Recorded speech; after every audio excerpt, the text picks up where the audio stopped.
స్వాగతించిన వాళ్ళందరూ కూడా దేవుడి వైపు చేతులు చాచి రెండు నేత్రలు మూసి హృదయాన్ని తెరిచి ఏకాత్మలను ఏక మనసు కలిగి భారముతో విజ్ఞాపన ఆత్మచేత నింపబడిన వారిపై దేవుని సన్నిధిలో మొదలుపెడతాం. అలనాడు మన పితరులు ఇశ్రాయేలీయులు ఐగుప్తులో మొరపెట్టిన మూడుగురు దేవుడు ఉన్నాడు.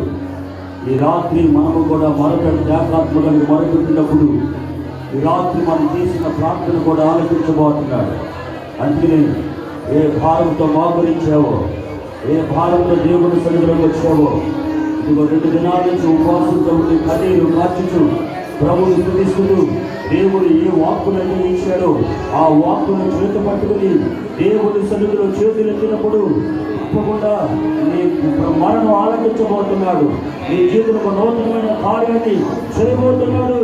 అడుగు దేవుని సన్నిధిలో హృదయపూర్వకంగా ప్రభుని అడుగు, ప్రభుని అడుగు. ప్రార్థించేద్దాం, ప్రార్థించేద్దాం. ఇది చివరి రాత్రి. ఈ రాత్రిని చక్కగా సద్వినియోగం చేసుకున్నాం. పరిస్థితులు, వాతావరణం, వర్షం, వీటి మీద మనసు పడక, పరిస్థితులు బాగున్నప్పుడు అందరూ చేస్తారు. పరిస్థితులు బాగోలేనప్పుడే మనం దేవుని సన్నిధిలో ప్రభుని ఆరాధించాలి. అందుకే మన హస్తాలు ప్రభు వైపు చాచి హల్లెలూయా హల్లెలూయా బిగ్గరగా బిగ్గరగా స్తోత్రం, హల్లెలూయా బిగ్గరగా జీసస్.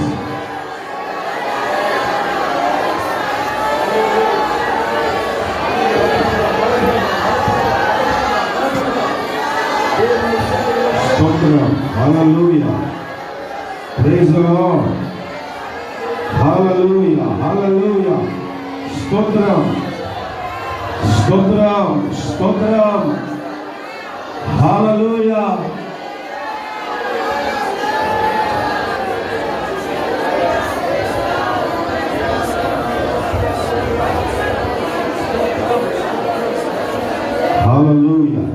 స్తోత్రం. Jesus Jesus. Hallelujah hallelujah. Praise the Lord. స్తోత్రం. ఈ రాత్రి దేవుడు మనందరితో మాట్లాడినట్లు మన ప్రభువే ఘనత పొందాలి. ఎవరు దేవుని కనపరుస్తారో వారిని దేవుడు కనపరుస్తాడు.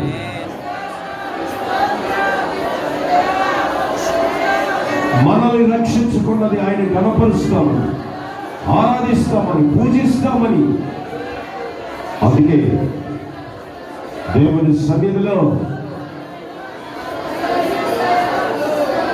జీసస్ హల్లెలూయా జీసస్ హల్లెలూయా.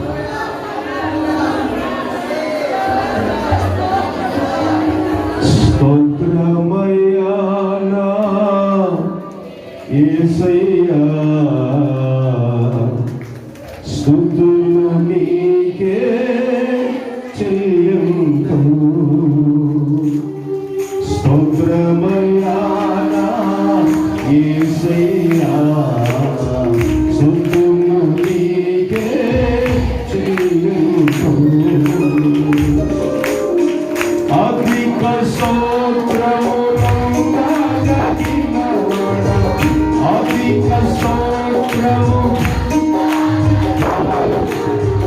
అధిక స్తోత్రములందరినోడ. స్తోత్రమయ్యా నా యేసయ్యా, స్తుతులు నీకే చెల్లింతుము. స్తోత్రమయ్యా నా యేసయ్యా, స్తుతులు నీకే.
Hallelujah.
స్తుతించాలని ఆశ, ఇంకా ఆరాధించాలని ఆశ, ఇంకా మహిమపరచాలని కోరిక.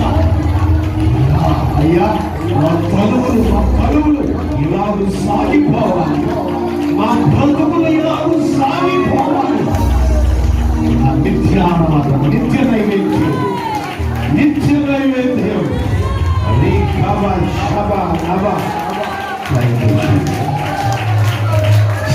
ఆమేన్. గట్టిగా దేవుడు ఆమేన్, ఆమేన్, హల్లెలూయా, హల్లెలూయా. అందరూ ప్రశాంతంగా కూర్చుంటారు. చిన్న పాస్టర్ గారికి ఒక తలంపు వచ్చింది. 24 గంటలు ఓన్లీ స్తుతి ఆరాధన, 24 అవర్స్. వీలైనంత వరకు మన మందిరం అయిపోయిన తర్వాత మొట్టమొదటి కార్యక్రమం 24 గంటలు స్తుతి ఆరాధన. ఐజాక్ వస్తాడు, పాస్టర్ గారు, మరి మన సేవకులు 24 అవర్స్ హాలిడే. మన సేవకులు అందరూ ఉండాలి, మన విశ్వాసులు అందరూ ఉండాలి. అవసరం బ్రాంచ్ చర్చెస్ వారు అది 24 అవర్స్ స్తుతి ఆరాధన. అది ఉదయం 6 గంటలకు ప్రారంభిస్తే ఏ టైం కన్నా మళ్ళా తిరిగి నెక్స్ట్ డే అదే రోజు ముగించాలి. 24 అవర్స్. 24 అవర్స్ 12 అవర్స్ అన్నా 24 అంటే నాకు కన్ఫ్యూజ్ అయ్యాను. 24 అని 12 అని. ఏదేమైనా దేవునికి స్తోత్రం. లేకపోతే పంచాంత ముందు 12 అవర్స్ ప్రారంభిద్దాం. ఉదయం 6 గంటలకు మొదలు పెడితే సాయంత్రం 6 గంటల వరకు స్తుతి. అదృష్టం అనేది వాక్యం. పరలోకంలో ఏం జరుగుతుందో భూమి మీద మనం దాన్ని చేసి తీరాలి. స్తోత్రం.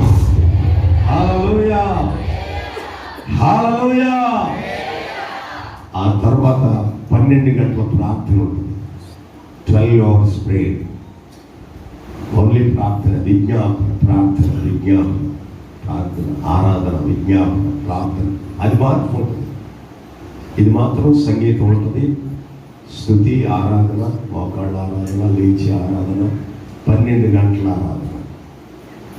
గొప్ప మహిమ. దేవునికి స్తోత్రం కలుగుతుంది. హాలిడే, మంచి హాలిడే చూసి, ఎందుకంటే టీచర్స్కి హాలిడే అంటున్నారు కానీ మళ్ళీ ఇలాగే అంటున్నారు, మళ్ళీ రండి అంటున్నారు స్కూల్కి. అందుకని అమ్మ సో కనుక తప్పకుండా మరి ఆ కార్యక్రమాన్ని కూడా కొనసాగిద్దాం. దేవునికి మహిమ కలుగుతుంది. ఒక ధూపం మనలో వెళ్ళాలి. మన గుండెల్ని, మన హృదయాన్ని ఒక ధూప వేదిక చేసుకుని ప్రత్యక్ష గుడాల్లో ఉండేది. అందుకే దేవుడు దాన్ని కొట్టేశాడు. కొట్టేయడం కాదు, ఆయన మసీద్ అయిపోయింది. తెలుసా మీకు? మసీద్ అయిపోయింది. ఏది? ప్రత్యక్ష గుడారం ఉన్న స్థలం లేదా ఆ సొలొమోను ద్వారా కట్టిన మందిరం ఏమైపోయింది? ఎందుకని? అక్కడ వద్దురా బాబు, నాకు మీ హృదయమే ఒక దోప. అక్కడ ఒకటే ఉండేది, ఇక్కడ చూడండి ఎన్ని దోప వేదికలు. ఇది మా దేవునికి స్తోత్రం. ఆమేన్, హల్లెలూయా. అందుకనే మనం మరి పాస్టర్గా నేను ప్రార్థన చేస్తాం. వాళ్ళకి బయలుపరిచిన, నాకు బయలుపరిచిన ఒక హాలిడే, మంచి హాలిడే తప్పకుండా 12 గంటలు దోపు నైవేద్యం, దోపమే, సంగీతం ఉంటుంది, అన్నీ ఉంటాయి ఆ మందిరంలో. అక్కడ బయట పెట్టేద్దాం. అవసరమైతే మరి గొల్లగూడు, ఒకవేళ దగ్గరలో ఉన్నారు కదా గవర్నమెంట్, వాళ్ళు కూడా ఇన్వైట్ చేద్దాం. వస్తే కనుక టెంట్లు వేసేసి కార్యక్రమాలు వేరుగా ఉంటాయి. దేవునికి స్తోత్రం. దేవుడు గొప్ప కార్యం చేస్తాడు, అద్భుతం చేస్తాడు. అద్భుతాలకు అలవాటు పడ్డాను నేను. అందుకే అద్భుతాలకు అలవాటు పడ్డాను. ఆనందం. వాక్యం చెప్పడానికి ఎన్ని వేల కిలోమీటర్లు ప్రయాణం చేస్తాను 1 గంట వాక్యం చెప్పడానికి. ఏం కష్టం, డబ్బులు చేస్తున్నారు. కొందరు ఇస్తారు, కొందరు ఎవరు. అది పాస్టర్ గారి దగ్గరికి నేను సాల్మన్ కంటే ఎలా టికెట్లు ఉంటుంది మనకి. అక్కడ దేవుడు ఎలా రాకుండా అలా ఉంటాయి నాకు తెలుసు. ఇలాగ ఇవ్వకపోతే దేవుడు అలా ఇచ్చేస్తాడు. అంతెందుకు మరి పిల్లలకు ఇద్దరు చిక్కి చెప్పాను నేను, అమ్మ రైస్ బ్యాగ్లు అయిపోయినాయి కదా, ఇప్పుడు కొనలేదు మనం, సరే కొనేయండి, ఎవరు మనకి ఇవ్వలేదు కనుక కొనేయండి అని మాట్లాడుతున్నాను. ఈలోగా చైతన్య ఫోన్ చేశాడు నాకు. ఫోన్ చేసి మొదటి రోజు ఈ మన శనివారం మేమే భోజనాలు చేస్తాం. సరే శనివారానికి వాళ్ళు పెట్టేస్తారు, అది శుక్రవారం వాళ్ళు పెట్టేస్తారు. శనివారం ఇవాళ ఆదివారం కదా, శనివారానికి వాళ్ళు పెట్టేస్తారులేమో, మరి ఆదివారం కావాలి కదా, కొనేడు బ్యాగ్ రైస్ బ్యాగ్ అన్నా. ఇప్పుడు ఇంకా లేవు, కొనట్లేదు. దేవునికి స్తోత్రం. మరి అయిపోయిన తర్వాత ఏం చేస్తారు? ఎందుకంటే నేనే పంపమ్మ అప్పటికే అందరు సాయిగా తెచ్చేవాళ్ళు, అందరు తెచ్చేవాళ్ళు పాడు పెద్ద ప్లాన్ వేసి పాడు చేసి వాళ్ళు ఏదో సేవ్ చేయాలని మనిషికి బ్యాగ్ పట్టిరండి అని అన్నారు. సగ్గిని తెచ్చేవాడికి బ్యాగ్ అంటే వాళ్ళకి బరువు అయిపోతుంది కదా అని చెప్పేసి నా మీద గొడవ. లేదు, ఏలియాను పోషించిన దేవుడు, దేవునికి స్తోత్రం. ఎంతవరకు గోపాలపురం సంఘ విశ్వాసులు నన్ను పోషించి, నా పిల్లలు పోషించి, నన్ను విలువతో ఊరేగిస్తున్న మీ ప్రార్థన దేవునికి స్తోత్రం. హల్లెలూయా. మీ మీద ఏలుబడి చేయటానికి కాదు, మీ క్షేమాల కొరకు నడుం కట్టుకుని ప్రార్థన చేయాలని ప్రభు ఈ అవకాశాన్ని ఇచ్చాడు. ఆయన స్తుతించి ఆరాధించి ఒక దోపు వేదికగా గుండెలు మార్చుకుంటే ఉంటుందండి ఆనందం. అబ్బా పాల్గొన అసలు అన్నం తిరుగుతాం, గొప్ప ఆనందమే లేదు. ప్రభు కొరకు ప్రాణం ఇచ్చేస్తే, అడిగితే బాగుండి ఇచ్చేది. నేను ప్రాణం అడిగితే ప్రాణం చెప్పాను కదా మీకు. మీ ఊరు పక్కన ఒక అమ్మాయి లేచింది, చెప్పాను ప్రసంగంలో చెప్పాను కదా. ఈస్ట్ అడవిలో కదా విద్యాధరరావు గారి బంధువుల అమ్మాయి చర్చ్కి వచ్చింది, బీటెక్ థర్డ్ ఇయర్ చదువుతుందంట. పాస్టర్ గారు అడిగే ధైర్యం ఉంటే నాకు ప్రాణాన్ని అడిగి ఇచ్చేస్తాను చెప్పాను కదా. నేను చెప్పాను వెళ్ళాను కదా. ఒళ్ళు కసక్తులు కట్టిపోయింది. తన ఒంటి మీద ఉన్న బంగారం అంతా ఇచ్చేసేది. దేవునికి స్తోత్రం. హల్లెలూయా. సో కనుక ఇంతకాలం దేవుడు మాకు పెంచి, మా పిల్లలు పెంచారు, శ్రద్ధ చేశారు. అందరికీ విజయం గారు వచ్చింది, కోయిలూరు విజయం గారు వచ్చి, బహుశా మీరు మర్చిపోయింటారు. విజయం గారు వచ్చి, అయ్యా దేవుడు గారికి గొప్పలు నలుగురు పిల్లలు పెళ్లి చేసి దేవుడు ఇలా ఊరేగిస్తున్నారు. ఎక్కడ చూసినా మీ వాళ్ళు పోస్తే మీ ఫ్లెక్సీలే కనబడుతున్నాయని ఆనందం, సంతోషం. ఆ మాటలు ఆస్తి కంటే గొప్పే కదా. పాల్గారి ఫ్యాక్టరీ ఉంది. పాల్గారు మీ ఫ్యాక్టరీ పాలకొల్లు, మీ ఫ్యాక్టరీ ప్లస్ పాలకొల్లు చూసిన అన్నవాళ్ళు ఉన్నారా? అమ్మగారు అప్పుడే అమ్మగారి పేరు ఉంది ఆ ఫ్యాక్టరీ. దేవునికి స్తోత్రం కలుగుతుంది. హల్లెలూయా. దానికి అలవాటు పడుతున్నాం. ప్రభుని స్తుతించి సరే ఇలా చెప్పుకుంటూ వెళ్తే చాలా సంగతులు ఉన్నాయి. ఈరోజు ఏం జరిగిందో తెలుసా? ఈరోజు ఏం జరిగింది? రాజేశ్వర్ కృష్ణ గారు పొద్దున్న చూడండి, అసలు ఏమి బియ్యమే లేవనుకున్న ఇంట్లో పొద్దున్న చేపలు ఫ్రై, చేపలు కూర, ఇప్పుడు ప్రాన్ ఫ్రై, ప్రాన్ కూర. అర్థమైందమ్మా? అది దాసన్న దేవుడికి అనుకుంటున్నా. దేవుడికి స్తోత్రం. హల్లెలూయా, హల్లెలూయా. అది చూడండి, గొప్పవాడు. మనం ఆరాధించే దేవుడు గొప్పవాడు కదా. ఏలియాని దేనికి వేడుతో, అది పావురాలతో, పిట్టలతో, కోళ్ళతో పోషించబడటం వేరు. కాకి ఎవరికైనా పెడుతుందా? అందులో మాంసం పెడుతుందా? రొట్టె పెడుతుందా? అసలు మాంసం కూర వాసనలో తినే ఎముకలు ఉంటాయి కదా, మనం తినపడేసిన ఎముకలు. వాటి కోసం 4-5 కాకులు వచ్చేసి కావు కావు కావు ఎప్పుడు పట్టుకెళ్ళిపోదామని ఉంటాయి. అటువంటి కాకులు మనస్సును సేవకుల కోసం కాకులు మనసులు కట్టేసిన దేవుడు. విజయమ్మ గారు కాకి, రైతులో నక్షత్రం కాకి.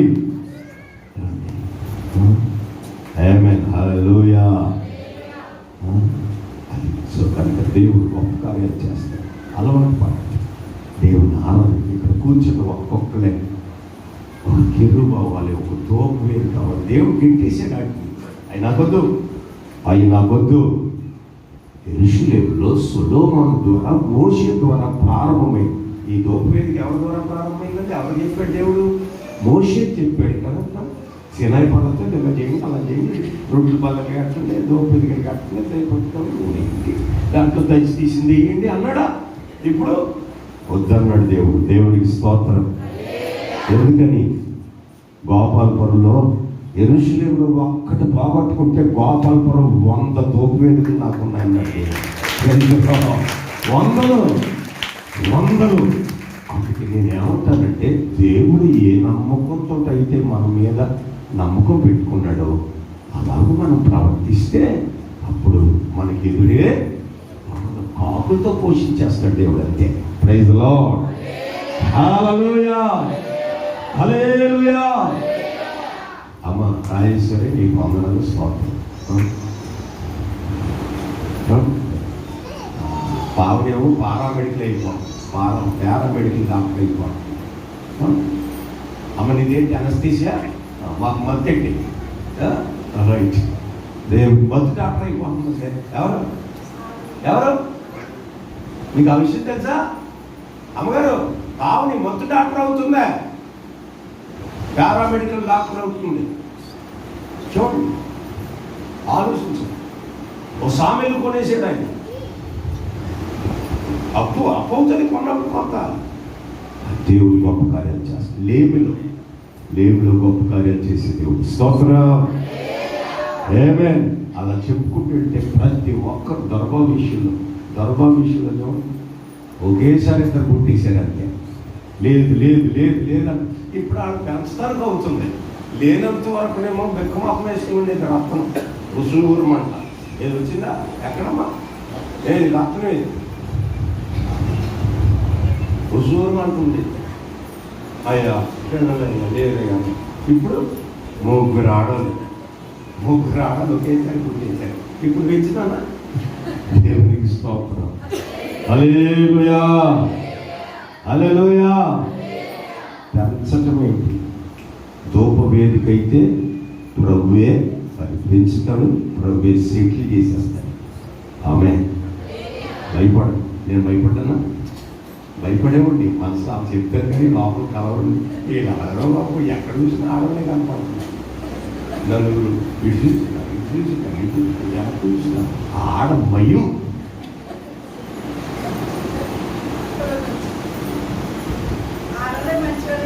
అమ్మా, మా ఇంట్లో 10 రోజులు ఉంటే తెలుస్తుంది మీకు. హల్లెలూయా. రైట్. దేవునికి స్తోత్రం. ఈ సమయాన్ని వేస్ట్ చేయొద్దు. ముగ్గురు సేవకులు ఉన్నారు. మొదటిగా పాస్టర్ గారు 2 నిమిషాలు గ్రీటింగ్స్ చెప్తారు. వెళ్ళిపోతారు. పొద్దున్నే వెళ్ళిపోతారు. 6 గంటలకి జోసఫ్ గారు వెళ్ళిపోతారు ఒకసారి. దేవునికి స్తోత్రం. మంచి దైవజనులు వీరు. అద్భుతంగా బోధించి మంచి వాక్య జ్ఞానం కలిగిన వ్యక్తి. ఆ మాటలు అక్కడ స్పీడ్ ఉందన్నమాట. ఆ స్పీడ్ కాస్త తగ్గిపోయి ఒక మంచి డైలాగ్ డెలివరీ బాగుండాలి. అది ఖాళీ ఉన్నప్పుడు నా దగ్గర రండి, మన ఇద్దరం రూమ్లోకి వెళ్ళిపోయి అద్దం దగ్గరికి వెళ్ళిపోయి ట్రైల్ వేసేసుకున్నాం. అద్భుతంగా వచ్చేస్తాం, గ్యారెంటీగా వచ్చేస్తాం. నేను నేర్పుతానుగా. ఆ స్కిల్ అనేది నా దగ్గర నేను దేవుడు ఇచ్చాడు. అందుకని praise the Lord. Hallelujah. Paul గారు అన్నారు ఒకసారి, బాబాయ్ మా పాస్టర్ గారు చాలా కోపం ఎక్కువ అన్నారు. కారణం ఏంటనుకున్నారు? ఏలియా గురించి చెప్పాలనుకోండి, ఏలియా పరకాయ ప్రవేశం చేసేస్తుంటాం, ఏలియా అయిపోతాం. మరి ఏలియా రోషంగా చెప్తాడు కదా, నేను కూడా అని అంటే పాపమా ఆ ఒక్కడనే చెప్పాలంటే నా ఎంత శాంతమైన ఓపికైన లేడు. అర్థమైనా? మరి నలుగురు పిల్లలు ఆడుకోవాలంటే ఎంత ఒప్పుకుంటామా? ఎంత ఒప్పుకుంటాం? మోషే గురించి చెప్పాలనుకోండి, మోసే అవతారం ఎత్తేస్తాను అనమాట. అబ్రహాం గురించి చెప్పాలంటే అబ్రహాం అవతారం. అబ్రహాంలో ఫీల్ అయిపోతాను. అక్కడ ఉన్న కాంటెక్స్ట్ అది, ఓహో అబ్రహాం ఫీలింగ్ ఇదా, అబ్రహాం ఫేస్ ఇదా, అబ్రహాం నడకిదా, మనం కూడా యాక్ట్ చేసేద్దాం. అది ఫీల్ అవ్వండి అంతే. నేను చెప్తాను కదా, ఇవన్నీ అద్భుతమైన స్పీకర్ అయిపోతారు మీరు. మీ అంతా ప్రజలు పడేటట్టు చేస్తాడు దేవుడు. దేవుడికి స్తోత్రం. పాస్టర్ గారు వెళ్ళిపోతారు. వాళ్ళ అమ్మగారు కూడా ఫోన్ చేశారు. ఇప్పుడే అయ్యా నా కొడుకుని ఎప్పుడు పంపిస్తారని అడిగారు. సో ఈ రాత్రి మరి ఉదయం 6 గంటలకే పాస్టర్ గారు అలాగే స్పర్జన్ గారు కూడా ఇద్దరు కలిసి వెళ్తారు. మన కర్ణాటక మన ఒడిశాకు వెళ్తారు. పాస్టర్ గారు అక్టోబర్ 21, 22, 23 అక్టోబర్ 21, 22, 23 ఒరిస్సాలో సభలు జరుగుతున్నాయి, మీటింగ్స్. నేను యెరూషలేం నుంచి 20వ తారీఖున దిగుతాను, 20 సాయంత్రం దిగుతాను. ఆ రాత్రి సూట్ కేసు ఇంటికాడ పడేసి ఆ రాత్రి ఒరిస్సా వెళ్తాను అనమాట. ఒకవేళ వీలైతే మరి యువరాజులో మాస్టర్ గారిలో ఎయిర్పోర్ట్కి రమ్మని ఒక ఫ్లైట్ ఉంటే అక్కడి నుంచి అలా ఒరిస్సా వెళ్ళిపోతాం ఫ్లైట్లో హైదరాబాద్ నుంచి. సో కనుక ప్రయాణాలన్నింటి కొరకు ప్రార్థన చేయండి. మాస్టర్ గారు ఒక 2-3 నిమిషాలు గ్రీటింగ్స్ చెప్తారు. ఆ తర్వాత షార్ట్ మెసేజ్, 2 షార్ట్ మెసేజ్లే. ఏది ఏమైనా 9:30 అయ్యా 9:30 వెళ్తున్నాడు. 9:30కు ముగిస్తే మళ్ళీ పిలువబడతారు. 9:30కు ముగించుతుంది అనుకోండి, ఇక అప్పటికి రాదు. స్తోత్రం, హల్లెలూయా, ప్రైజ్ ది లార్డ్. ఎందుకంటే రాత్రి కదా, ఆ రాత్రి ఇబ్బంది అవుతుంది, ఇంటి దగ్గర ఇబ్బంది అవుతుంది. చాలా మంది ఇబ్బందులు వచ్చిన వాళ్ళు ఉంటారు. ఆ ఇబ్బందులు కూడా మనం గమనించాలి. అందుకని ఈ సమయాన్ని జోసెఫ్ గారికి అప్పగిస్తున్నాను. అందరూ హల్లెలూయా, హల్లెలూయా.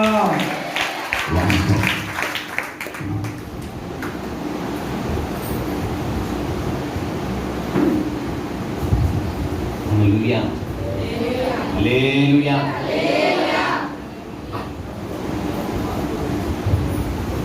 సాయంకాల సమయంలో దేవుని సేవకులకు అందరి సమానంగా నా ప్రత్యేకంగా వందనాలు చేస్తున్నాను. అదేవిధంగా ఉన్నటువంటి సేవకులందరినీ ప్రత్యేకటువంటి వందనాలు చేస్తూ ఉన్నట్లో అందరికీ నా ప్రత్యేక వందనాలు చేస్తాను. ఒక రోజున ఇలాగే సభలు జరుగుతున్నాయి. ఇది రాయపూరు ఆ ప్రాంతంలో జరిగేటువంటి సభల్లోనూ 3 రోజులు సెకండ్ సభలు 3 రోజులు అయిపోయింది. మొదటి రోజున ఒక ముస్లామి సభల నుంచి ఇంటికి వచ్చేస్తూ ఏం చెప్పాను, ఏం సభలు జరుగుతున్నాయి అన్నారు. ఆ పక్కింటి ఆవిడ అంత బాగా జరుగుతుంది అమ్మా అంటే వీటికి నోరు ఊడిపోతుందండి, ఇలా సభలు ఏముందో. అప్పుడు అన్నంటే బతులు చెప్పమ్మా అంటే ముస్లాం చెప్పలేదు. మళ్ళీ సాయంత్రం వెళ్ళేస్తుంది.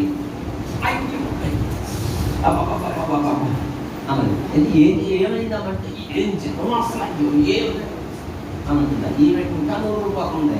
3 అయిపోయింది. ఆ సాయంకాల సమయంలో ఆ ముస్లాం అడుగుతుంది. ఆ ముస్లాం మళ్ళీ పక్కింటి ఆవిడింది, అమ్మా ఏంటంటే అసలు ఏం చెప్తానంటే ఏం చెప్పలేదు ఇంకా అన్నారు. తర్వాత ఆవిడింది, అయ్యా అమ్మా అసలు ఏం చెప్పారు అక్కడ అంటే, అయ్యయ్యో అదే జ్ఞాపకం రావట్లేదు నాకు. మిమ్మల్ని అడుగుతున్నాం, 3 దినాలు ప్రార్థనలు అయిపోయినాయి. 3 దినాలు పని పాట లేకుండా సమయం ఇక్కడే ఉండి ఏం చేశారు? ఈ 3 దినాల్లో ఏం చెప్పారు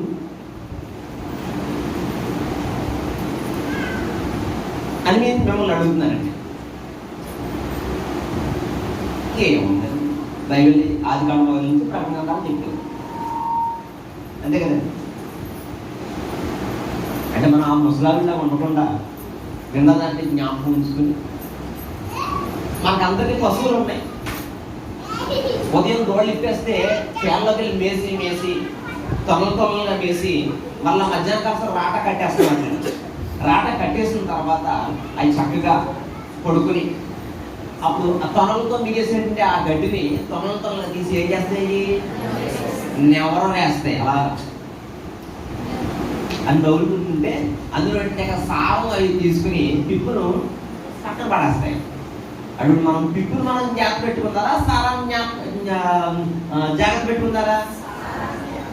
ఈ దినాన్ని నుంచి మనము కీర్తన 1వ కీర్తన 3వ వచనం ప్రకారంగా మనము ఏం చేయాలంటే దేవుని యొక్క ధర్మశాస్త్రాన్ని ధ్యానం చేస్తూ సారమును కలిగి మనము ఫలించేటువంటి వారు ఉందము గాక. ఆమేన్. చక్కటి ఆత్మీయుల్ని అభిషక్తుల్ని దేవుడిని సేవకుల్ని బట్టి మీరు ఎంతో ధన్యులు. అటువంటి సేవకుల్ని నాకు పరిచయం చేసేటువంటి సాల్మన్ ద్వారా, ఆయన నాకు అన్నయ్య అండి. ఆయన ద్వారా నాకు పరిచయం చేసి నాకు ఎంతో మేలు చేశారు ఆయన.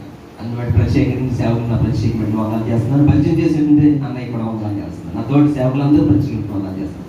ఏం కదండి వచ్చి వెళ్ళిపోయేటువంటి ఎక్కడికి బట్టి మిమ్మల్ని అసలు ఒక పాట ఒకటి నేర్పుతారు అనుకున్నాను నేను. నాకు ఎక్కడికి ఒక ఇష్టం, ఒక పాట ఒకటి నేర్పాలని. మనం నేర్చుకుంటారు మీరు? సమయం లేదండి. అంటే కూర్చొని పాడే పాట కాదండి ఇది. మరి కూర్చోలేదండి.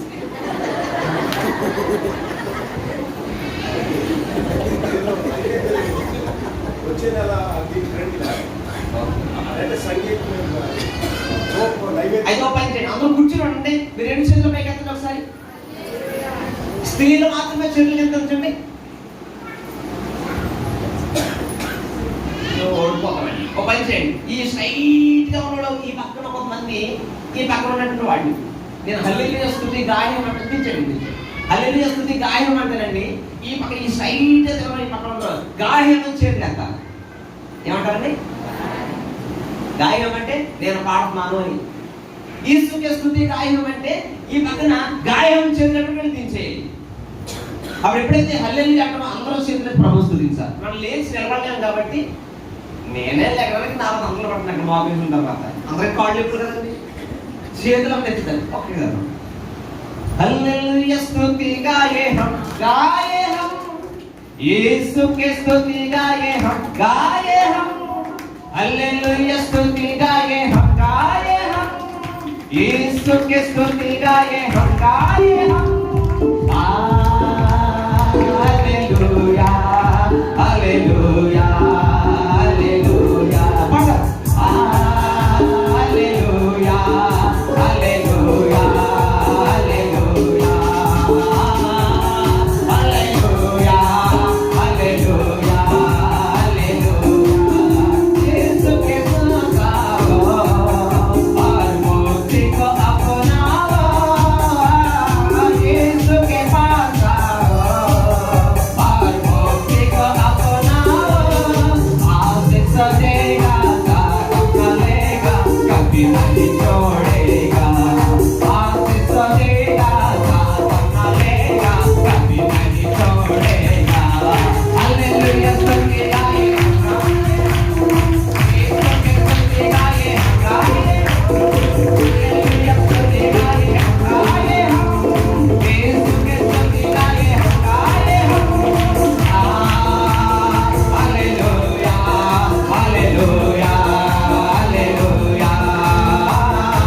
सदा तुझको ध्यान करूंगा,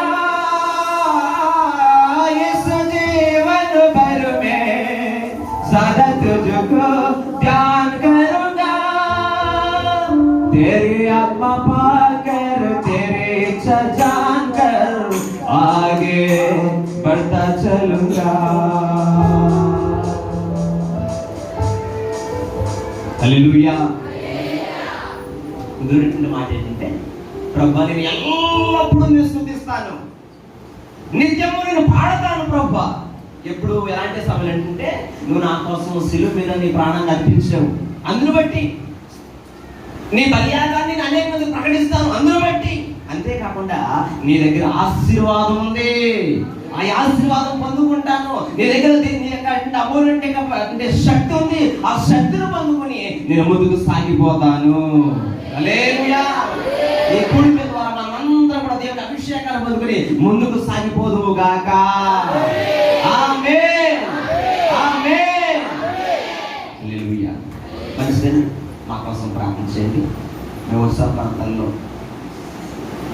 బలమైన రీతిలో దేవుని యొక్క కార్యాలని, దేవుని యొక్క పనిలో నమ్మకంగా పెరగడానికి, నమ్మకంగా సాగడానికి, నమ్మకమైన వ్యక్తులుగా ఉండడానికి, ఎటువంటి ఆటంకాలు చూసారి వెనుదీయకుండా మేము ముందుకు అడిగేయడానికి మీ ప్రార్థన ఎంతైనా మాకు అవసరం. అందుని బట్టి మీ ప్రార్థన సహాయం కోసం అదేవిధంగా ప్రత్యేకంగా ప్రతి వచ్చే అక్టోబర్లో దైవజనులు మళ్ళీ ఆ ప్రాంతం రాబోతున్నారు. అప్పుడు దేవుడు గొప్ప కార్యాలు అక్కడ జరిగించలాగినటువంటి ఆటంకాలు లేకుండా మళ్ళీ సాధనంగా దైవజనులు దేవుడు వాడుకులాగా మనం అందరూ ప్రత్యేక ప్రార్థన చేద్దాం. దేవుడి మాటలు దీవించి నడిపించుగా ప్రార్థన చేద్దాం. జోసెఫ్ గారి సంఘం వర్తిల్లాలి, విశాలపరచబడాలి.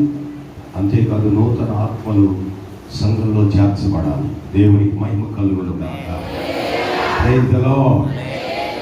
రేపు మనకి బ్లాక్ హైస్టింగ్ ఉంది. చాలా మంది చెప్పారు. అందుకని మీకు వీలైన వారంతా చిన్న జెండాలు కొనుక్కున్నాయి కూడా అయిపోయినాయి అంటారు. కొన్ని తెచ్చినట్టున్నారు. తెలుగు రేపు ఆరాధనలో ముందు కొంచెం మీరు వెళ్ళాలనుకుంటే కంపల్సరీ తొందరగా వచ్చేసి.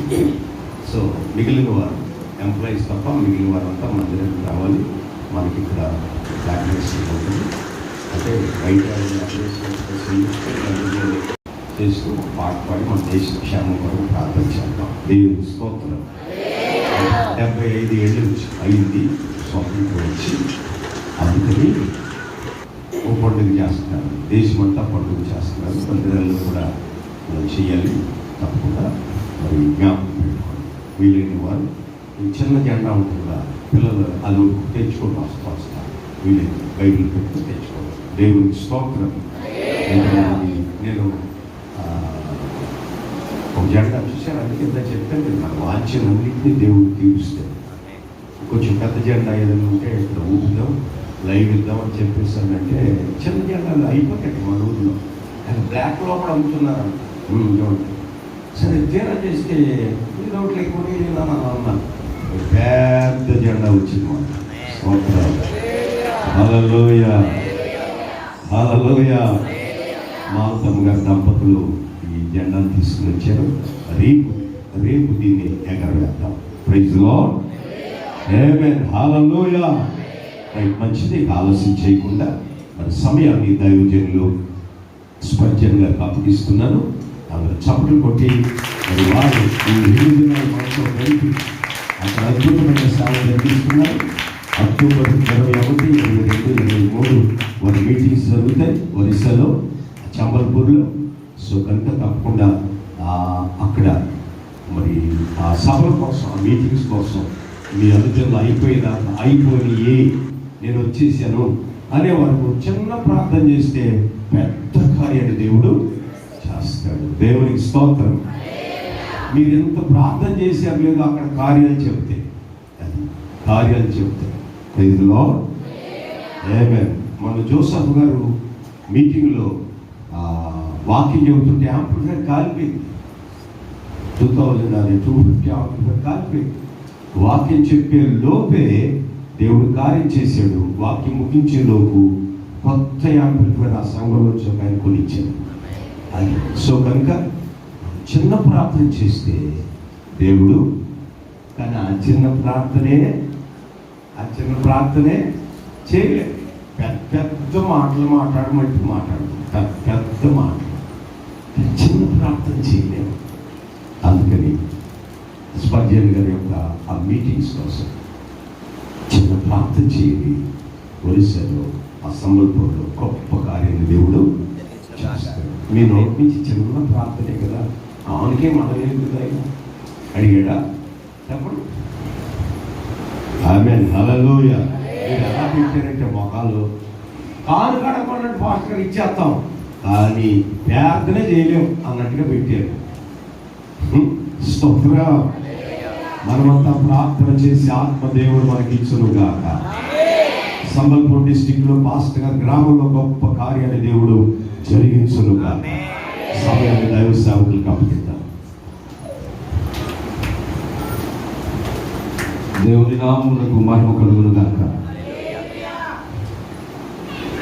మరొకసారి ఈ సాయంకాల సమయం, ఇది అద్భుతమైన ఈ ప్రశాంత వేళ ఈ గొప్ప సమయాన్ని అనుగ్రహించిన పరిశుద్ధాత్మ దేవునికి నా నిండు వందనాలు తెలియజేస్తూ మరొక్కసారి తండ్రి సమానులు, నాయకులు, మంచి దైవజనులు, వాస్తవానికి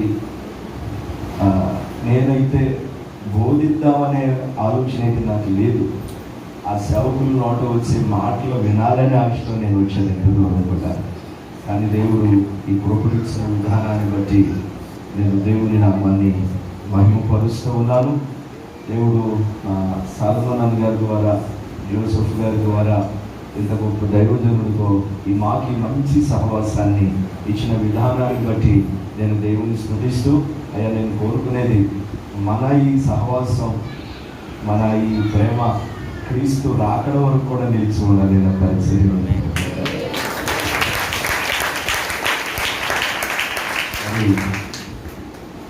వారి పాదాలు మోపిన చోట నేను ప్రతిసారి ఇలా చెప్పడం అని కాదు, ఆ పరిశుద్ధులు పాదాలు మోపిన చోట మేము నిలబడి మాట్లాడటం అనేటటువంటిది ఇది నిజంగా దేవుడు ఇచ్చినటువంటి కృప, వారు మా ఎడల చూపినటువంటి ప్రేమ. అందుని బట్టి నేను దేవుని నామాన్ని మహిమపరుస్తున్నాను. ఈ వాక్యంలో వెళ్ళిపోతున్నాం, సమయం వృధా చేయకుండా చిన్న ప్రార్థన. సర్వశక్తి గల తండ్రి, ఈ సాయంకాల సమయం మీ మాటలు ధ్యానిస్తూ ఉండగా మీరు మాతో మాట్లాడి మమ్మల్ని బలపరచండి, అవసరమైన విషయాలు మాకు నేర్పించండి. యేసు నామమున ప్రార్థించుచున్నాము తండ్రి. ఉదయకాల సమయం నేనేం మాటలు చెప్పాను ఎవరైనా జ్ఞాపకం చేస్తారు? ఒకసారి నేనేం చెప్పాను జ్ఞాపకం చేస్తారు ఎవరైనా? ఒక్కసారి మీరు అందరూ విన్నారు కదా ఉదయం దేవుడు ఏం మాట్లాడారు మనతోటి? చెప్పాలి. నాకు కొన్ని విషయాలు తెలుసు. ఎలాగంటే నోట్లో కొనిగేవాడిని నమ్మకూడదు ఎప్పుడు కూడా. అది ఉప్పైన స్ట్రైట్ మాట్లాడేయాలి, చెప్పేయాలి. పెదవులు కదలకుండా నోట్లో కొనిగేవాడు ఉంటారు చూసారా, నమ్మకూడదు వాళ్ళని ఇప్పుడు కూడా. మరి మీరు నోట్లో కొనగారు కదా. ఉదయం ఏం నేర్చుకున్నావు? కోరేషు రాజు గురించే. వాళ్ళ అంశం ఏంటంటే తెరవబడినటువంటి ద్వారము, తెరవబడినటువంటి తలుపు, కార్యానుకూలమైనటువంటి ఆ ద్వారము తెరవబడుట, సువార్త వాక్య ప్రకటన కొరకైనటువంటి ద్వారము తెరవబడుట. అదే అంశంలో ఒక్క మాట జ్ఞాపకం చేసుకుని నా మాటలు ముగిస్తాను. పరిశుద్ధ గ్రంథములో నుండి మన ధ్యానాంశము కొరకై ఒక చిన్న మాటను జ్ఞాపకం చేసుకుందాం. యెషయా గ్రంథము 26వ అధ్యాయము 2వ వచనం ఒకసారి మనం చదువుతాం. యెషయా గ్రంథము 26వ అధ్యాయము 2వ వచనము చదవాలి త్వరగా. సత్యమును ఆచరించు నీతి గల జనము ప్రవేశించున్నట్లు ద్వారములను తీయుడి. స్తోత్రం చెప్పండి ఒకసారి. హల్లెలూయా. సత్యమును ఆచరించు నీతి గల జనము ప్రవేశించున్నట్లు యెషయా ప్రవక్త ద్వారా ప్రవచనాత్మకంగా ప్రభువు తన భక్తులను బలపరుస్తూ మాట్లాడుతున్నటువంటి మాట ఇది. దీని వివరణలోనికి వెళ్ళాలంటే చాలా సమయం పడుతుంది, కానీ దీంట్లో ఒక చిన్న క్లుప్త సందేశం, షార్ట్ మెసేజ్ ఉన్న మాటలు నేను ముగిస్తాను. ఈ మాటగా మనం అర్థం చేసుకోవాలి. దేవుడు ఒక ద్వారం తెరవబోతున్నాడు ఒక రోజున. ఎవరి కొరకు ద్వారం తెరవబోతున్నాడంటే 2 విషయాలు చెబుతున్నాడు ఇక్కడ. సత్యమును ఆచరించే నీతి గల జనము. స్తోత్రం చెప్పండి. వాళ్ళు ప్రవేశించేటట్లు ఇదిగో ఒక దినం రాబోతుంది. నీతి కలిగిన వారి కొరకు, సత్యమును ఆచరించే ప్రజల కొరకు, సత్యమును అనుసరించి నడిచే వారి కొరకు ఒక ద్వారమును దేవుడు తెరవబోతూ ఉన్నాడు. ఆ ద్వారమే ప్రకటన గ్రంథం 4వ అధ్యాయములో ఉంటుంది. యోహాను భక్తుడు చూసిన దర్శనములో అంతటా పరలోకమందు ఒక తలుపు తెరవబడుట నేను చూచి తిని. ఆ చూసినటువంటి యోహానును అక్కడ ఉన్నటువంటి పెద్దలలో ఒక పెద్ద అంటున్నాడు, ఇక్కడికి ఎక్కి రమ్ము, ఇక్కడికి రా, నీ కొరకు తలుపు తెరవబడుతుంది. ఎవరి కొరకు అంటే సత్యమును ఆచరించే ప్రజల కొరకు, అలాగే నీతి కలిగిన జనము కొరకు. స్తోత్రం చెప్పండి ఒకసారి. మీ అందరికీ ఒక ప్రశ్న. సృష్టి తరువాత దేవుడు ఒక వ్యక్తితో మాట్లాడి ఆ నీతి కలిగినటువంటి వ్యక్తితో నీ కొరకు తలుపు తెరవబడింది, నీవు నీ కుటుంబము ప్రవేశించండి అని ఒక వ్యక్తితో దేవుడు మాట్లాడారు. ఎవరితోటి? Very good. ఎవరితోటి చెప్పండి? నోవాహుతోటి. నోవాహుతో దేవుడు అంటారు, ఈ తరము వారిలో నీవే నీతిమంతుడవు. అప్పుడున్నటువంటి తరాన్ని దేవుడు చూసి, భూలోకమంతా దేవుని సన్నిధిలో చెడిపోయి ఉంది, వాళ్ళ ఊహలు వాళ్ళ తలంపులన్నీ కూడా కేవలము చెడ్డమైపోయి ఉన్నాయి. యేసుక్రీస్తు కూడా నోవాహు కాలాన్ని గురించి బోధిస్తూ సువార్తల్లో చెబుతాడు, ఇదిగో నోవాహు దినములలో ఎట్లాగూ జరిగినో మనుష్య కుమారుని దినములలో కూడా అలాగే జరుగుతుంది. నోవాహు దినాల్లో ఏం జరిగిందంటే, ప్రజలు తినుచు త్రాగుచు పెళ్లికి ఇవ్వబడుచు పెళ్లి చేసుకొనుచు ఎవరిష్టానుసారంగా వాళ్ళు జీవిస్తున్నప్పుడు నోవాహు కాలంలో అకస్మాత్తుగా జల ప్రళయం వచ్చింది. ఆ జల ప్రళయం నుండి తప్పించడానికి నీతి కలిగిన వ్యక్తి అయినా, నిందారహితుడైన, సత్యమును ఆచరించే వ్యక్తి అయినా నోవాహు కొరకు దేవుడు వాడ తలుపును తెరిచాడు. దేవునికి మహిమ కలుగును గాక. నోవాహు, నీవు, నీ కుటుంబము ఎవరైతే నీ సువార్త వింటారో, నీ మాటలు వింటారో, నీ ఆహ్వానాన్ని వింటారో వాళ్ళందరినీ పిలువు. వారి కొరకు నేను ఒక తలుపు తెరవబోతున్నాను. ఒక టైం రాబోతుంది, చెప్పినప్పుడు వచ్చి ఆ తలుపు తీసినప్పుడు ఆ ద్వారములో ప్రవేశిస్తారా మీకు మంచిది, లేకపోతే తీయబడిన ద్వారం ఒక రోజు మూయబడే రోజు రాబోతుంది. స్తోత్రం కలుగును గాక. హల్లెలూయా. ఇప్పుడు పరిస్థితులు కూడా మనం చూస్తే నోవాహు దినాల్లో ఎట్లా ఉందో నేటి దినాల్లో కూడా అదే విధమైనటువంటి పరిస్థితి. ఇదిగో దేవుడి అద్భుతమైనటువంటి అవకాశాన్ని ఇచ్చాడు. నీతి కలిగిన జనముగా మార్పు చెందుట కొరకై, సత్యము కలిగినటువంటి వ్యక్తులుగా సత్యమును అంగీకరించుట కొరకై, క్రీస్తు రక్తములో కొడగబడి పరిశుద్ధ జీవితాన్ని కలిగి ప్రతిష్ఠిత జీవితాన్ని కలిగి ఒకరోజు ఈ సత్యమును ఆచరించే నీతి కలిగిన జనుల కొరకు తెరవబడబోయే పరలోకమునకు సిద్ధపడుట కొరకై ఇలాంటి ప్రతిష్ఠిత పండుగలు దేవుడు నీకు నియమించాడు. దేవునికి మహిమ కలుగును గాక. ఒక చిన్న వివరణ చెప్పి క్లుప్తంగా మాటలు నేను ముగిస్తాను.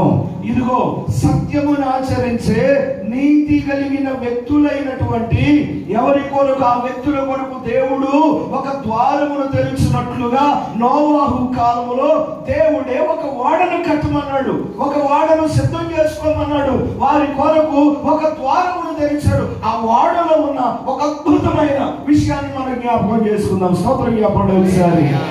హల్లెలూయా. దేవుడే వాడ కట్టించాడా, నోవాహును కట్టుకోమన్నాడా?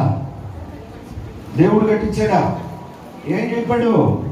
వాడను నీవే తయారు చేసుకున్నాడు. కొంతమందిని రక్షణ పొందండమ్మా, బాప్తిజం పొందండమ్మా, మారు మనసు పొందండమ్మా, ప్రభువులోనికి రండమ్మంటే దేవుడు చెప్పండి ఆయన ఎప్పుడు రమ్మంటాడు అప్పుడు వద్దాం, ఆయన ఎప్పుడు పొందమంటే అప్పుడు పొందుతాం.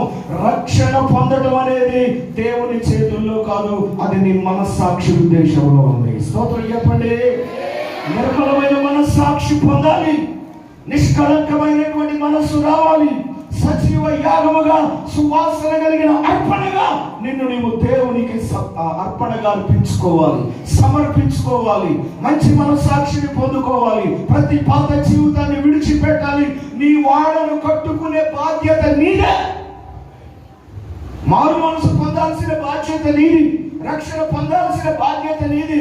దేవుడు నీ దగ్గరికి వచ్చి, అయ్యా బాబు మారు మనసు పొందు, బాప్తిసం పొందు, రా నేను తీసుకెళ్తాను, నిన్ను నీళ్ళలో ముంచుతాను అని దేవుడు చెప్పడు. నిన్ను కట్టుట కొరకై, తయారు చేయుట కొరకై, పరలోకమునకు సిద్ధపరచుట కొరకై, రక్షణ మార్గములు బోధించుట కొరకై, నిన్ను ఒక మంచి క్రమములో నడిపించుట కొరకై ఈ సహవాసాన్ని నడిపించే సేవకుని దేవుడు నీకు ఇచ్చాడు. ఆ వర్తమానాలు వింటున్నప్పుడు, ఆ సువార్త వింటున్నప్పుడు, ఆ వాక్య ప్రబోధాలు నీ మనసును తాకుతున్నప్పుడు నీ రక్షణని ఓడను నీవు కట్టుకోవాలి తప్పకుండా.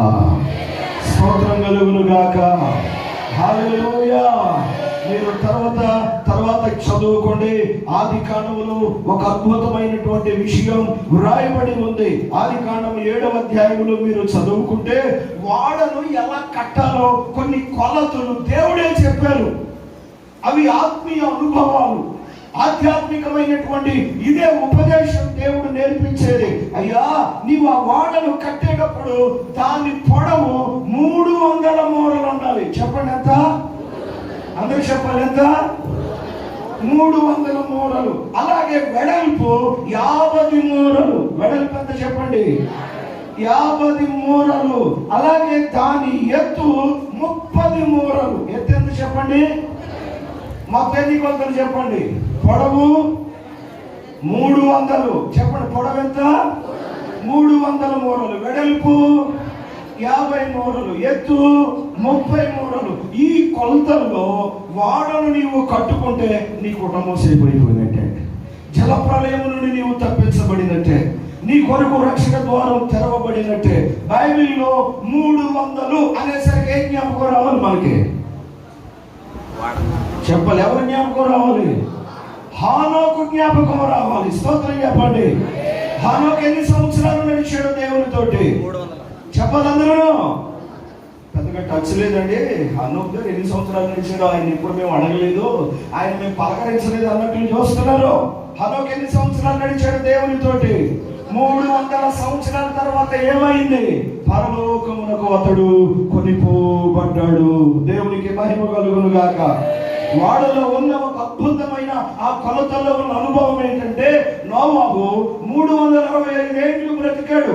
65 సంవత్సరాలు దేవునితో నడవలేదు. అది అనవసరం మనకి. అతడు దేవునితో నడిచిన సంవత్సరాలన్నీ 300 సంవత్సరాలు.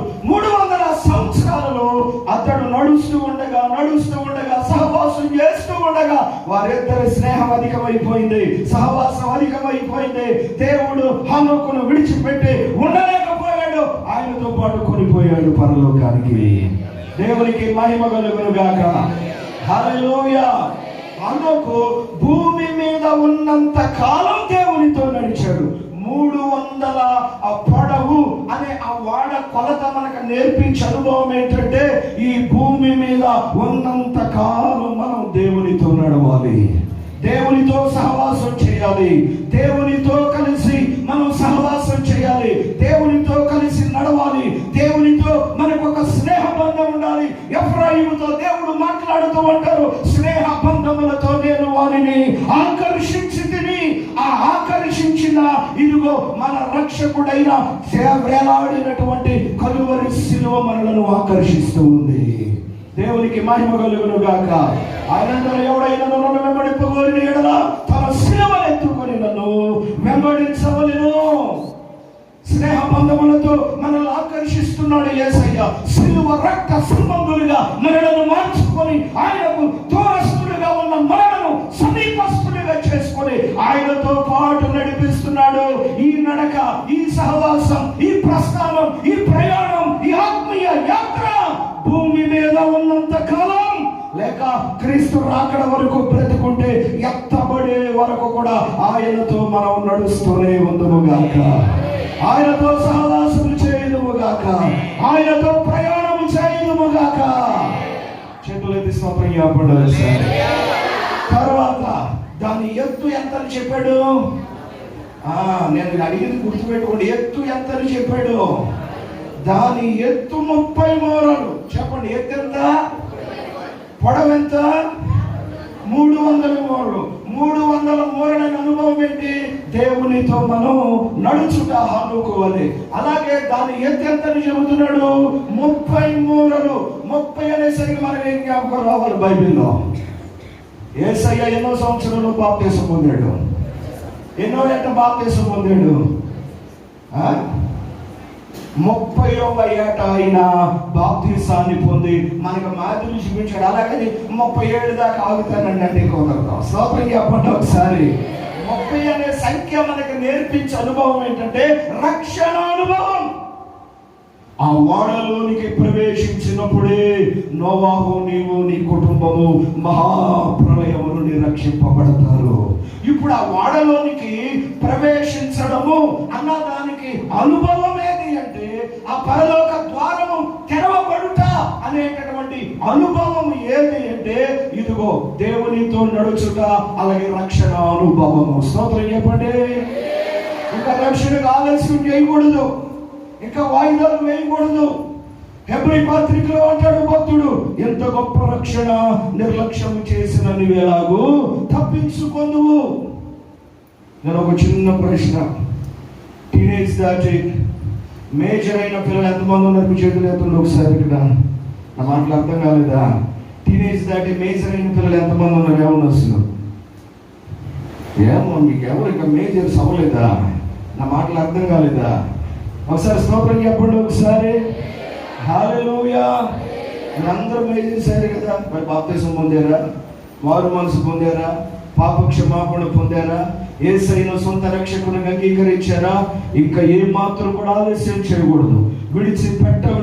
విడిచిపెట్టలేనివి ఏమైనా ఉంటే ఒప్పుకొని విడిచిపెట్టి అతిక్రమములన్నిటిని కూడా ఆయన పాదాల దగ్గర ఒప్పుకొని విడిచిపెట్టి త్వరగా రక్షణ పొందేయాలి. స్తోత్రం చెప్పండి. త్వరగా మారు మనసు పొందేయాలి. ఇంకా ఈ సంఘంలో వచ్చి అడుగు పెట్టే ఒకరు రక్షణ పొందలేని వ్యక్తులుగా మిగలకూడదు ఇంకెవరు కూడా. ఒకవేళ ఇదిగో చెడులు తినచ్చు, త్రాగుచ్చు, ఆడుచు, పాడుచు, పెళ్లి చేసుకోవచ్చు, పెళ్లికి ఇవ్వబడుచు, ఇలా ఉండగానే అకస్మాత్తుగా జలప్రలయం వచ్చేసింది. అలా అకస్మాత్తుగా దేవుడి రాకడ రావచ్చు ఒకవేళ. స్తోత్రం చెప్పండి ఒకసారి. మధ్య ఆకాశానికి ఎత్తబడిపోయే సమయం వచ్చేయచ్చు ఒకవేళ. యాకోబు పత్రికలు అంటాడు, న్యాయాధిపతి వాకిట నిలిచి ఉన్నాడు. చెప్పండి, ఎక్కడ ఉన్నాడట? పరలోక గమని దాటాడు, వాకిట నిలబడి ఉన్నాడు. నేడు రేపు ఎప్పుడు క్రీస్తు రాకడ వస్తుందో, ఎప్పుడు సంఘం ఎత్తబడుతుందో మనకు తెలియదు. ఆయన వచ్చే ముందు ఏం జరుగుతుంది అన్నాడో అవన్నీ జరిగిపోతున్నాయి నేటి దినాన్న. ప్రతి ఒక్కటి మనకు ఒక హెచ్చరికను తెలియజేస్తూ ఉన్నాయి. అంజూరపు చెట్టును చూపించి, అంజూరపు కొమ్మ లేతగా ఉన్నప్పుడు, అది చిగురించినప్పుడు వసంతకాలము వచ్చిందని మీరు జ్ఞాపకం చేసుకోండి. అంజూరపు చెట్టు ఆత్మీయుల విశ్వాస జీవితాన్ని చూపిస్తుంది. స్తోత్రం చెప్పండి. తర్వాత అంజూరపు చెట్టు అనేది యూదులను, ఇశ్రాయేలీయులను సూచిస్తూ ఉంది. యేసుక్రీస్తును సిలువకు అప్పగించే ముందు పిలాతు ఈ నీతిమంతుని దోషం నా మీదకి, నా పిల్లల మీదకి రాకూడదు అని చేతులు కడుక్కుంటే, ఆయనను అన్యాయముగా తీర్పు తీర్చిన, ఆయన మీద నిందలు మోపిన యూదులందరూ కూడా ఈ పాపము మా మీదకి, మా పిల్లల మీదకి రానిమ్మని కోరుకున్నారు. తదుపరి కాలంలో ఇదిగో యూదా దేశం మీదకి భయంకరమైనటువంటి యుద్ధం జరిగింది. రక్తం ఏరులై యూదా దేశం అంతా ఇదిగో చెదిరిపోయింది. వారు కోరుకున్న పాపం వారి మీదకి వచ్చింది. ఆ రక్తం వాళ్ళు అనుభవించారు. ఆ టైంలో యూదా దేశాన్ని విడిచిపెట్టి చాలా మంది వలసలు వెళ్ళిపోయారు. ఇప్పుడు వాళ్ళందరూ తిరిగి మరలా వారి దేశానికి వెళ్ళిపోవుట, అంజూరపు చెట్టు చిగురు పట్టుట. దేవునికి మహిమ కలుగును గాక. స్తోత్రం చెప్పండి. ఇప్పుడు చాలా మంది సర్వే చేసి పలుకుతున్నటువంటి మాట ఏంటంటే, ఆనాటి కాలంలో చెదరిపోయినటువంటి యూదులు 100%లో 99% వెళ్ళిపోయారంట తిరిగి. ఇంకెంత శాతం ఉన్నారు?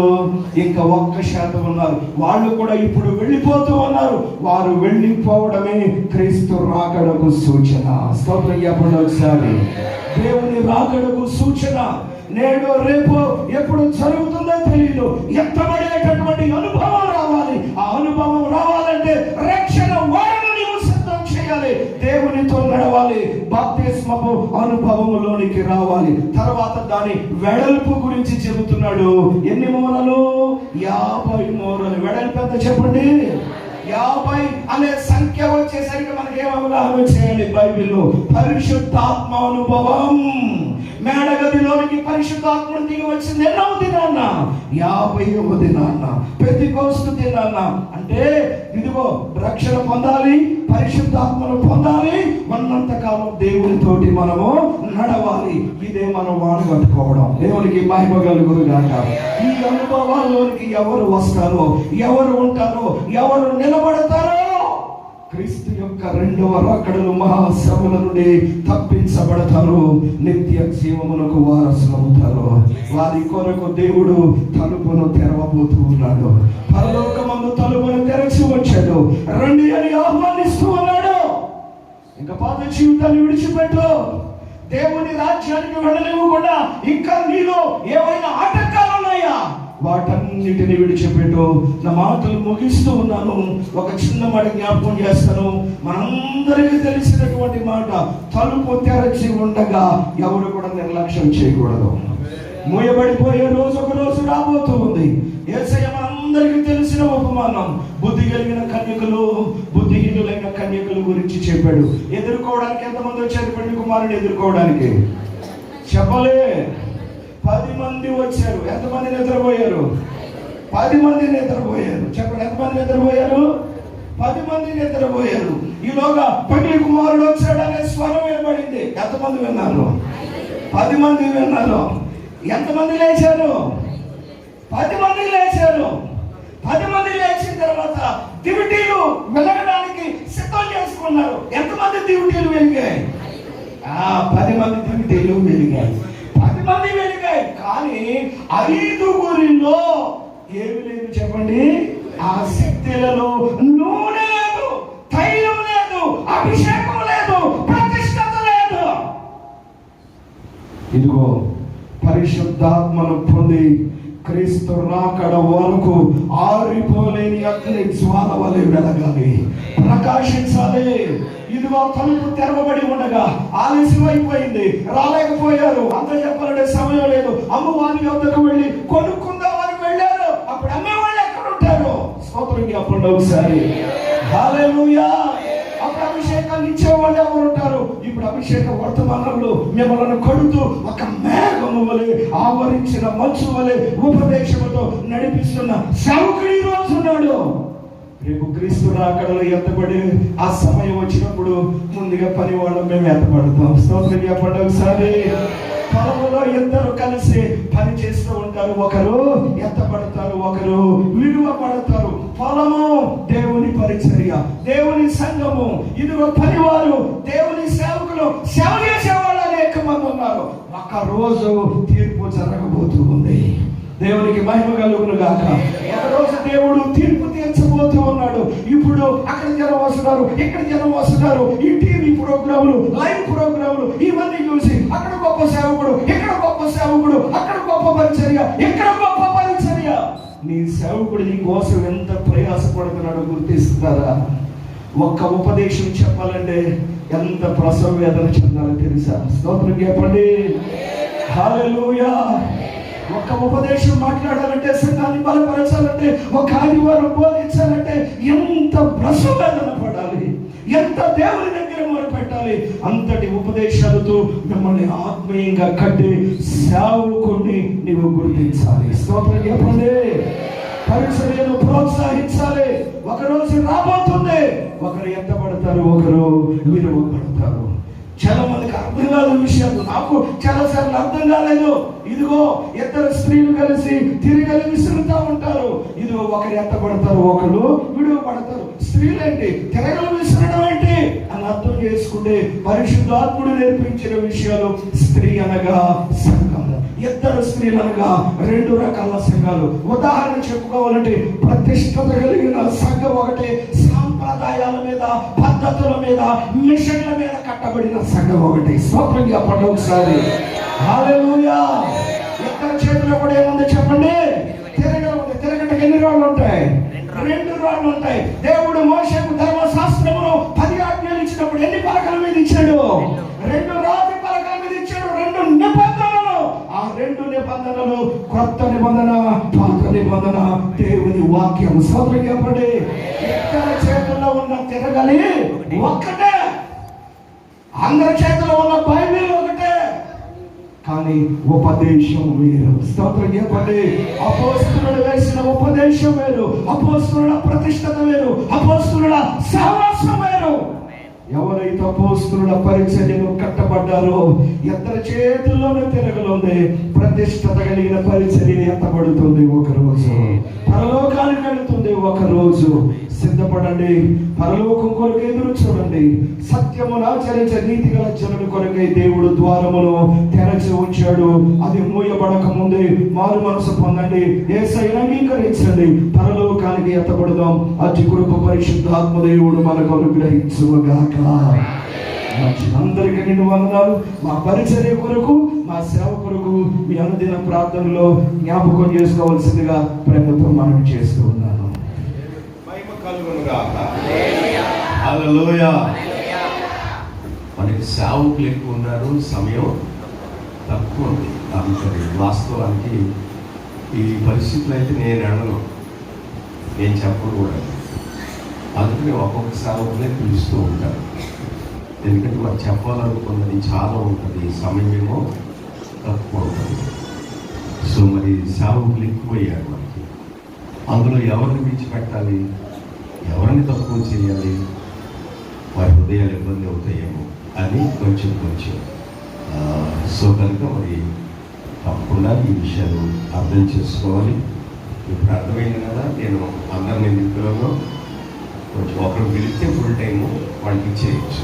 వాళ్ళు చెప్పాలనుకునేది ఏదో సంపూర్ణంగా సంఘానికి చెప్తారు. ఈ విషయంలో చాలా విషయాలు పాస్టర్ గారు చెప్పాలి. సో వెనుకున్న పాస్టర్ గారి కోసం ఆయనేమో టైం చూడాలి కనుక, ఇక్కడ కనుక 9:30 చూడాలి. సో చెప్పాల్సింది చాలా ఉంటుంది, సమయమేమో కొంచెమే ఉంటుంది. అందుకని ఒక్కొక్క సేవకుల్ని పిలవడానికి గల కారణం అదే. సో కనుక నేను కూడా అంతే ఎక్కడికైనా పెడితే నన్ను ఒకరోజు జయరాజు గారిని ఒకరోజు, లేదా సాల్మన్ గారు ఒకరోజు, నేను ఒకరోజు అలా. సో కనుక వచ్చే సభల నుంచి మనం ప్లాన్ చేద్దాం చక్కగా. దేవునికి స్తోత్రం. మంచి విషయాలు చెప్పిన దేవుని సేవకులకి అందరూ వందనాలు చెప్పండి. రేపు ఉదయం 6 గంటలకు తిరిగి ఒరిస్సాకు వెళ్తున్నారు. స్తోత్రం, హల్లెలూయా. సో వారి మీటింగ్స్ ఎప్పుడండి?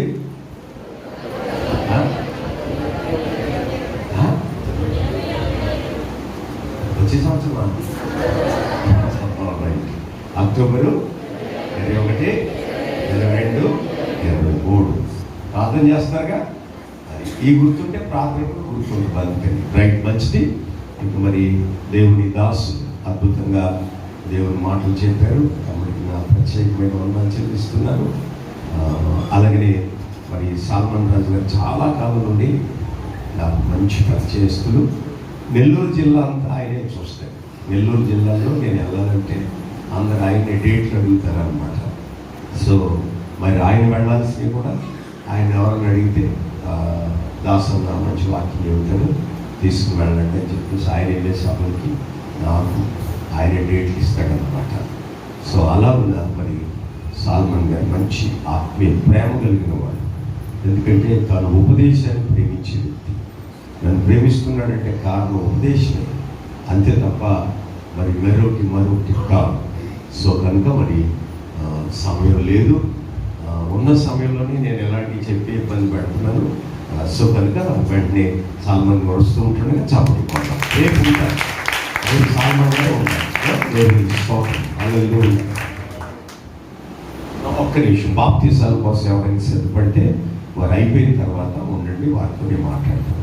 బాప్తీసాలు ఎవరైనా పొందేవారు ఉంటే రేపు ఉదయం 9 గంటలకు బాప్తీస కార్యక్రమం ఉంటుంది. సో కనుక ప్రార్థన అయిపోయిన తర్వాత 9:30కి ఖచ్చితంగా వచ్చేస్తాం. ఒక్క నిమిషం, బాప్తీసం పొందేవాళ్ళు ఎవరైనా ఉంటే ఇక్కడ అమ్మ ఎవరైనా ఇచ్చారు మాట్లాడారు కదా మమ్మీకి రైట్. దేవునికి స్తోత్రం. అమ్మ ఇక్కడ రైట్. నేను 3 వేళ చెప్పడం నుంచి సురేష్ మేస్టర్ గారు వెళ్ళి అక్కడి నుంచి చౌదరి సిస్టర్ గారు ఎవరో వస్తున్నారు. కానీ వస్తున్నారు స్పందన 3, 4, 5. దేవునికి స్తోత్రం. 5 నూతన ఆత్మలు దేవుడు ఇస్తున్నాడు. అంటే మందిరానికి వచ్చేవారే వారు రక్షణలోకి పెడుతున్నారు, అడుగు పెడుతున్నారు. ఇంతవరకు రక్షణ లేదు, వారు రక్షణలోకి పెడుతున్నారు. మరి సార్ కూడా పొందిస్తే బాగుండేది. రైట్. ఎందుకంటే దేవుని ఈ బాప్తీసానికి, పెళ్ళిళ్ళకి, బాప్తీసానికి, ఇంకో దానికి, బాప్తీసానికి ఉద్యోగానికి సంబంధం లేదు అసలు. బాప్తిస్మ అనేది మన ఆంతరంగిక జీవితం కోసం. దేవుణ్ణి ఎలాగా కలిగి ఉన్నాం కదా, ప్రభుని ఆరాధించుకుంటున్నాం, ప్రభుని ప్రార్థన చేసుకుంటున్నాం. మరి ప్రభుని ప్రార్థన చేస్తున్నాం అంటే ఇక బాప్తిసానికి అడ్డేంటి బాప్తిసానికి? అది కొన్ని పెళ్ళిళ్ళలో లేదా అయ్యాను నాకు తెలిసిన ఒక ఆమె ఉండేది. అయ్యా పిల్లకి పెళ్ళి అయిన తర్వాత పొందుతాను అనేది ఆవిడ పొందలేదు, పెళ్ళి అవ్వలేదు, అలా ఉంటుంది. అందుకని తప్పకుండా బాప్తిసాలు పొందాల్సిన వారు పొందండి. మరి వీలైతే ఈ రాత్రి దేవుడు మాట్లాడితే రేపు ఇద్దరు కలిసి, భార్య భర్తలు ఇద్దరు కలిసి ఒకే మందిరంలో ఉన్నారు, ఒకే వాక్యం వింటున్నారు, ఒకే శరీరం మీ ఇద్దరిది. భార్య భర్తలు అనగా ఏక శరీరం. ఎందుకంటే బోర్డుకి ప్రెసిడెంట్ ఆఫీసర్ మీరు, మంచి దైవికమైన వివేచన కలిగిన వారు. మీ బాప్తిసానికి మీరు చేసే ఉద్యోగానికి ఏ సంబంధం? ఆత్మకు సంబంధించింది. మన ఆత్మను దేవునికి అప్పగించుకోవడం కోసమే ఇదంతా బాప్తిసం. బాప్తిసం వల్ల కూడా పెద్ద ఇబ్బంది ఏం లేదు, దానివల్ల కలిసి వచ్చేది ఏం లేదు, నేను క్లియర్గా చెప్తున్నాను. కాకపోతే విషయం ఏంటంటే మనము దేవుని కలిగి ఉన్నామనే ఒక మన ఆత్మీయ ముద్ర గుర్తింపు అంతే. నేను ప్రార్థన చేసుకుంటాను. మనుషులు గుర్తించక్కర్లా. ఎవరు గుర్తింపు కొరకు? ఎందుకో మనుషుల గుర్తింపు కోసం దీన్ని వాడేశారు. అమ్మో బాప్తిసం తీసుకుంటే మరి బాప్తిసం తీసుకుంటే బాప్తిసం తీసుకుంటే కాదు, నీ ఆత్మీయ జీవితం కోసం. సో కనుక ఈ రాత్రి దేవుడు ఏమైనా కార్యం చేస్తాడేమో. అమ్మ మాలతమ్మ గారు ప్రార్థన చేయండి. ఇద్దరు కలిసి జీవిస్తున్నారు, ఇద్దరు కలిసి పిల్లలు పెంచారు, ఇద్దరు కలిసి మరి మీ కుటుంబాలన్నిటినీ మీ సహకారంతో వారి కుటుంబాలన్నింటినీ పైకి